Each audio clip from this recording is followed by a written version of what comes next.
को सावधान कर दे। आप देख रहे हैं खबरों की हकीकत। श्रीमान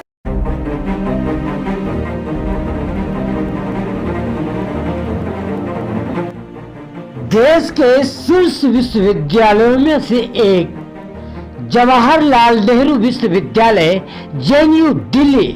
से ऊंची शिक्षा ग्रहण करने के साथ यहीं से छात्र जीवन से राजनीति में सक्रिय मुख्य भूमिका अदा करने वाले कटिहार के तौकीर आलम जी, जो किसी नाम और परिचय के मोहताज नहीं हैं।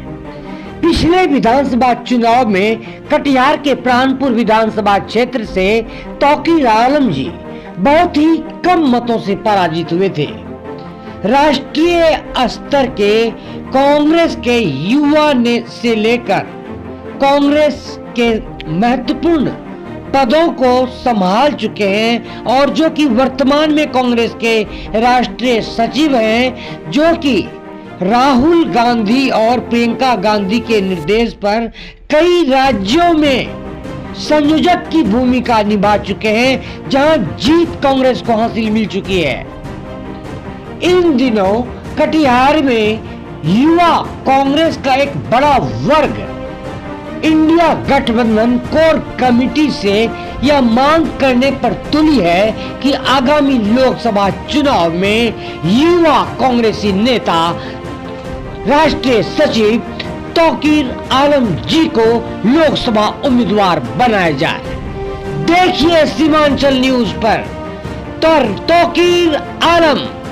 राष्ट्रीय सचिव कांग्रेस के साथ संपादकीय विभाग की बेबाक चर्चा। मत दबाओ आवाज हमारी और गूंजेंगे हम, इस कदर की सदियों तक सुनाई देंगे हम। कटिहार के लाल, जो कि जेएनयू प्रोडक्ट है, काफी स्कॉलर है, विद्वान है,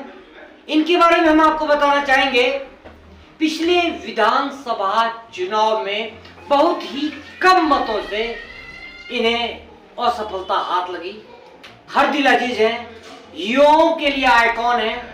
और कांग्रेस का एक उभरता हुआ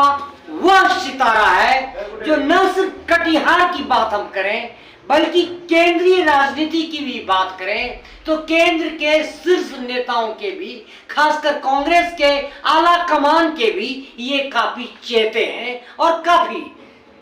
जवाहरलाल नेहरू विश्वविद्यालय से इन्होंने शिक्षा दीक्षा ग्रहण की है, काफी विद्वान है, जो कि विगत विधानसभा चुनाव में बहुत ही कम मतों से ये पराजित हुए थे।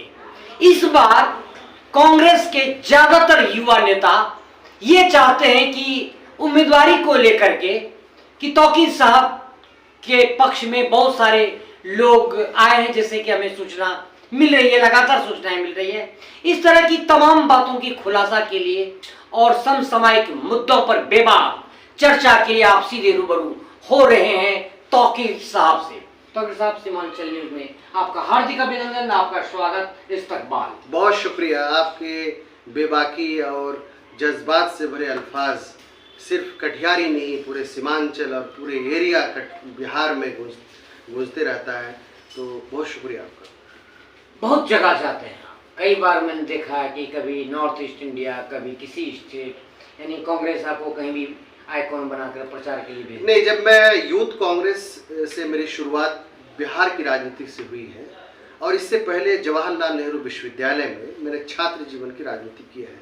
2003 में मैंने एनएसवाई की सदस्यता ली थी, आज 20 साल हो गया। 10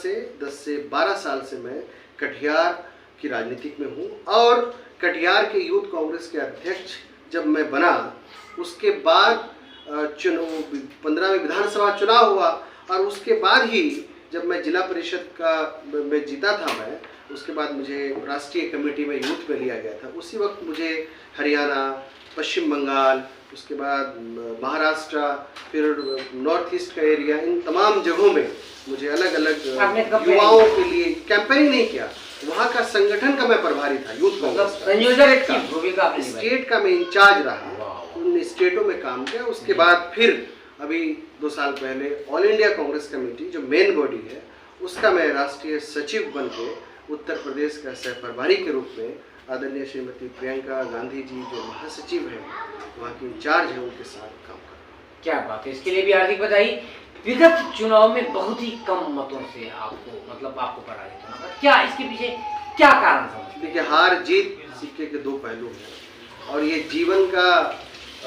चलते रहता है, हार जीत का। अब जिला परिषद जीता था मैं, तो एक जीत हुई, अब चेयरमैन जाके एक वोट से फिर पीछे रह गया। इस बार का हार जीत का जहाँ तक मामला आप आकलन करिएगा तो हमें पर्याप्त वोट मिले, लोगों का प्यार, समर्थन, वोट अपार मिला। लेकिन अचानक चुनाव से कुछ ही दिन पहले, 1 हफ्ता पहले,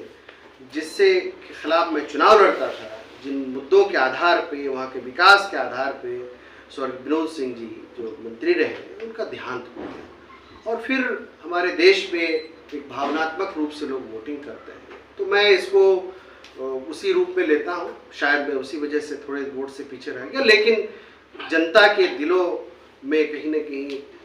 जो पिछले दिनों और आज भी चल रहा है, वोट दे करके जो लोग कसक महसूस कर रहे हैं, उसको मैं महसूस करता हूँ। और जब भी मौका मिलता है अपने जनता के बीच जाके मुझे राहत मिलती है और उनका काम करके मुझे सुकून मिलता है। सीमांचल न्यूज को सूत्रों से मिली जानकारी के मुताबिक आपके कांग्रेस के कुछ पुराने नेता इन दिनों नाराज चल रहे हैं। उन लोगों का कहना है कि एनसीपी के नेताओं को ऊंचे ऊंचे पद दिए जा रहे हैं, उन्हें सम्मानित करने का काम किया जा रहा है, और जो समर्पित कार्यकर्ता आपके कांग्रेस के रहे हैं उन्हें कहीं न कहीं इग्नोर किया जा रहा है। आपका इस संदर्भ में क्या कहना है? देखिए, क्या है कि कांग्रेस पार्टी है, विचारों की पार्टी है, विशाल पार्टी है, एक बड़ी पार्टी है, और इसमें सारे लोग कहीं न कहीं समाहित होते हैं, सारे जात, धर्म, समुदाय और अलग अलग किस्म के लोग इसमें आते हैं। लेकिन क्या है, जो हमारे मूल लोग हैं, जिन लोगों ने बुरी से बुरी परिस्थिति में कांग्रेस को बचा के रखा, एक दौर में मैं सुना हूँ, उस वक्त तो मैं यहाँ नहीं था, मैं पढ़ाई कर रहा था, कि कुछ लोग, तथाकथित लोग, कांग्रेस के इस जो हमारा धरोहर है, जो यहाँ का राजेंद्र आश्रम है, उसको भी कुछ लोग कब्जा करने की कोशिश कर रहे थे। लेकिन उस वक्त कुछ कांग्रेसी लोग थे जिन्होंने इसको बचा के रखा, कांग्रेस बना के रखा। मेरा कहने का तात्पर्य ये है कि कांग्रेस विचारों की पार्टी है और उन विचार के साथ जो समर्पित लोग हैं उनके मान सम्मान के साथ कभी भी खिलवाड़ नहीं होना चाहिए, पहली बात। दूसरी बात कि हमारे पार्टी में बहुत सारे लोग आए, बहुत सारे लोग चले गए, बहुत सारे लोग गद्दारी की, बहुत सारे लोग अलग अलग मुद्दे पे पार्टी छोड़ा और किस तरह से कांग्रेस को नुकसान भी पहुंचाया, ये सब हमारे सामने है। ये सिर्फ यहाँ की बात नहीं है, पूरे देश पैमाने पे किस तरह के जो है घटनाएं हुई हम सब जानते हैं। आज़ादी के बाद जब कांग्रेस उफान पे था, कांग्रेस में बहुत सारे लोग नए तरीके से राजनीति की शुरुआत कर रहे थे, तो बहुत सारे लोगों ने कांग्रेस को धोखा भी देने का काम किया। लेकिन क्या है कि बहुत सारे लोग कांग्रेस में आए, अब एनसीपी से बहुत सारे लोग आए, उनका भी स्वागत है, सम्मान है, और कभी भी कांग्रेस किसी के साथ रिस्पेक्ट नहीं करती। लेकिन साथ ही साथ ये ख्याल होना चाहिए, मैं देश पैमाने की बात कर रहा हूँ, सिर्फ कटिहार की बात नहीं कर रहा हूँ, ये ख्याल हमें रहना चाहिए कि जो समर्पित लोग हैं, जो विचारधारा से जुड़े हैं और जिन्होंने बुरे से बुरे परिस्थिति में कांग्रेस को मजबूती प्रदान की, खून पसीने से सींचा, उनको हम भूल नहीं सकते। उनको सम्मान देना, उनके साथ हमें खड़ा होना, उनका रिस्पेक्ट देना, ये हमारे कांग्रेस की परंपरा है, हमारी कांग्रेस की तहजीब है, हम कल्चर हैं, और ये लगातार होता है। जहाँ तक कटिहार की बात है, जरूर पिछले दिनों ये बातें आई, हम लोगों के सामने भी आई, बहुत सारे लोग हमारे पास भी आए, ये बहुत सारे लोग और हमारे जो यहाँ के लीगल सेल के जो कांग्रेस को संभालते हैं उपाध्यक्ष दीपू सिंह जी हैं, यहाँ के अल्पसंख्यक कांग्रेस के जो अध्यक्ष हैं इजहार अली जी हैं, और भी कांग्रेस के जो लोग हैं, इन लोगों के पास भी चीज़ें आई कि बहुत सारे लोग अभी उनको भी इज्जत नहीं दी जाती, या महसूस हो रहा है कि हम जो है पहुंच नहीं पा रहे। हाँ, तो इस तरह की बात आई, तो ये एक मामला है। लेकिन जो मामला ये है कि हम लोग किसी के साथ जो पार्टी में आए हैं और आके जिनको सम्मान मिला, पद मिला, उनके साथ कोई हम उनके सवाल खड़ा नहीं कर रहे हैं। सबको अधिकार है, जो जिस काबिल है उनको मिले। जो जिस लायक है उनको मिले, इसमें कोई दो मत नहीं है। लेकिन हम अपने पुराने लोगों को ना भूलें, पुराने लोगों के साथ अच्छा व्यवहार करें, पुराने जो समर्पित कांग्रेसी लोग हैं उनको सम्मान दें, उनको जगह दें, उनके पास जाएं, उनसे बात करें, बस इतनी बार है। और बाकी समय समय पे जो है अलग अलग लोग पार्टी में आते हैं, पार्टी छोड़ के चले जाते हैं, ये तो बहुत सारे लोग हैं। विगत कार्यकाल कठिन संघर्ष के मद्देनजर राजनीतिक गलियारों में भी इस बात की चर्चा है कि आगामी लोकसभा चुनाव में क्या आप भी दावेदारी पेश करने की, मतलब बहुत सारे युवा चाहते हैं कि आगामी लोकसभा चुनाव में आप उम्मीदवार बने, आप क्या उम्मीदवारी पेश करने की इच्छुक हैं? देखिए, ऐसा है कि कल एक कार्यक्रम रखा गया है हमारे, जैसे मैंने बताया कि लोगों ने कार्यक्रम तय किया है, समर्पित कांग्रेसी सम्मान समारोह सह अधिकार सम्मेलन। उसमें हमारे जो निक्कू सिंह जी हैं, जो यहाँ के पार्षद हैं, हमारे लीगल सेल के उपाध्यक्ष हैं प्रदेश के, इजहार अली जी हैं जो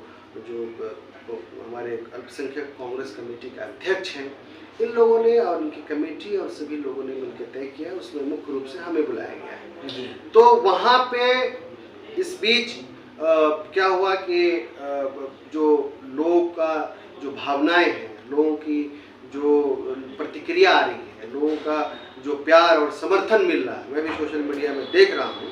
तो उसको लेकर के कल एक सम्मेलन है। और सम्मेलन में कहीं न कहीं जो बातें निकल के आएंगी, जो चीज़ें निकल के आएंगी, लोगों का प्यार और समर्थन अगर मिलेगा और यहाँ के आम लोगों की भावनाओं का जो है वो समर्थन मिलेगा, तो आने वाले दिन में इसको लेके जरूर कहीं न कहीं चर्चा होगी, इसको लेके बातें होंगी, इसको लेके आने वाले दिन में और विगत रूप से बातें होंगी। और पार्टी का जो अगर फैसला होगा तो पार्टी के साथ होंगे। तो साहब एक सवाल, बहुत महत्वपूर्ण सवाल ये मैं पूछना चाहूँगा, चाहे विधानसभा चुनाव हो चाहे लोकसभा चुनाव हो, चुनाव से पूर्व अधिकतर राजनीतिक पार्टियों में उम्मीदवारी को लेकर अंतर्विरोध की स्थिति होती है, आपसी कार्यकर्ताओं में होता है, जिनको टिकट नहीं मिलता हो दूसरी पार्टी में जाना चाहते हैं, जहाँ टिकट उसको मिले, यानी ये काफी अंतर्विरोध की स्थिति अब अधिकतर पार्टियों में देखने को मिलती है। तो इस बार जो आपका इंडिया गठबंधन है, उसकी जो एक केंद्रीय कोर कमेटी है, तो उनकी ओर से अगर कोई उम्मीदवार, चाहे वो आपके ये दुलाल बाबू जो कि लीडिंग कैंडिडेट भी रहे, चाहे आप हो सकते हैं कैंडिडेट, या जनाब तारिक अनवर साहब हो सकते हैं कैंडिडेट, या कोई और हो सकता है कैंडिडेट, तो जो अंतर्विरोध इंटरवर्डिक्ट की बात है, इस आपको क्या लगता है, क्या इस बार भी उसी तरह की स्थिति होगी? कोई अंतर्विरोध, कोई इंटरवर्डिक्ट नहीं है। सवाल हक व अधिकार का है, सवाल लोगों की भावनाओं का है, सवाल सर्वे रिपोर्ट के आधार पे होना है और उसको लेके हमारे आलाकमान तय करेंगे। चीज़ें लोगों के बीच जाएंगी कि लोग, जाहिर सी बात है, ये सीट अभी जदयू के पास है तो वो भी बात कर सकते हैं, लेकिन ये सीट कांग्रेस की परंपरागत सीट है,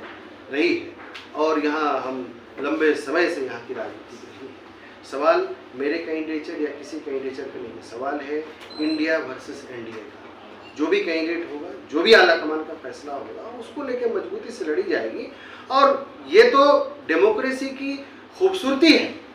कि लोग अलग अलग लोग दावा करेंगे, अलग अलग लोग अपनी दावेदारी पेश करेंगे, अलग अलग जात, धर्म, समुदाय, कम्युनिटी के लोग, युवा, महिला, ये तो हमारे देश की खूबसूरती है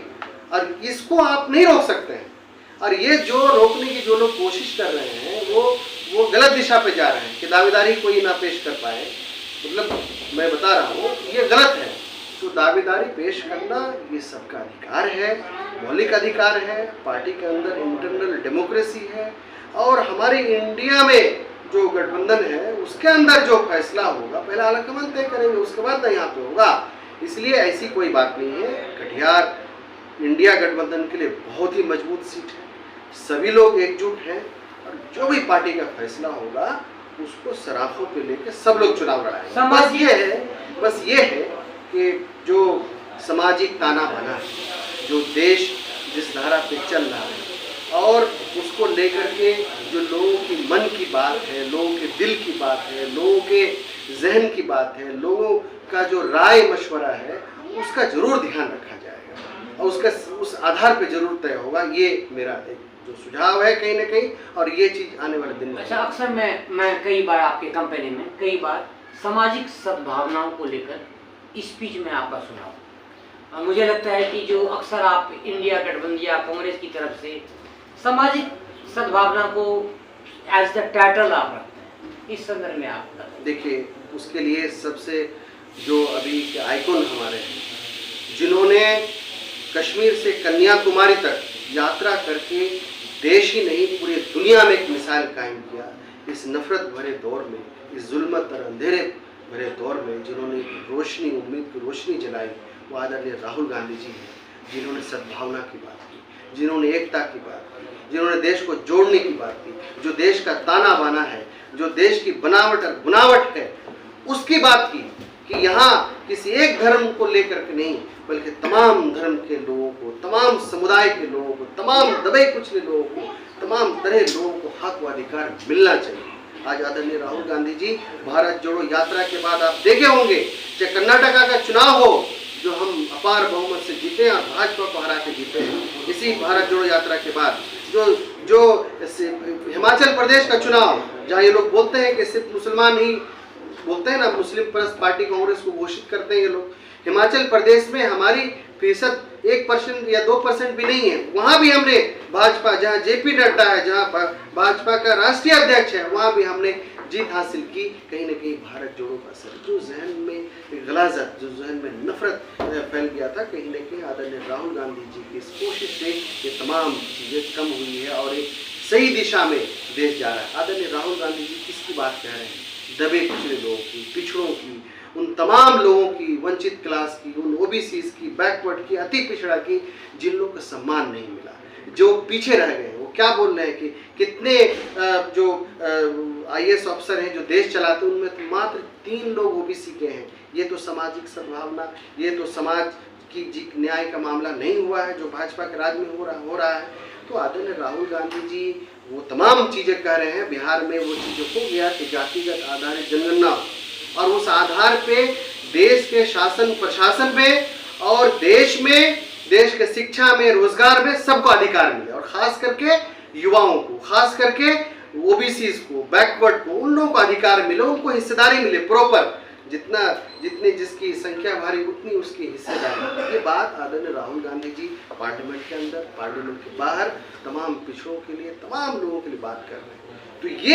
ये जो खूबसूरती, ये जो सच्चाई, ये जो ईमानदारी की बात राहुल जी कह रहे हैं, ओबीसी की बात, बैकवर्ड की बात, पिछड़ों की बात, इसे हमें जन जन तक ले जाना है, इसे हमें गांव, समाज, इलाका के लोगों को जगाना है कि वो आपकी और हमारी और तमाम ऐसे लोग जो पीछे रह गए हैं उनकी बात कह रहे हैं। आज की डेट में अगर ये आरक्षण की बात आप लें, आरक्षण आज किसको नहीं मिल रहा है? आरक्षण की सुविधा हमारे संविधान में है। आरक्षण में आज अगड़ी जाति को हो, चाहे राजपूत हो, चाहे शेख सैयद पठान हो, चाहे और भी जो अगड़ी जाति के लोग हैं, उनको भी 10% जो EWS है उनको भी आरक्षण मिल रहा है, जो इकोनॉमिक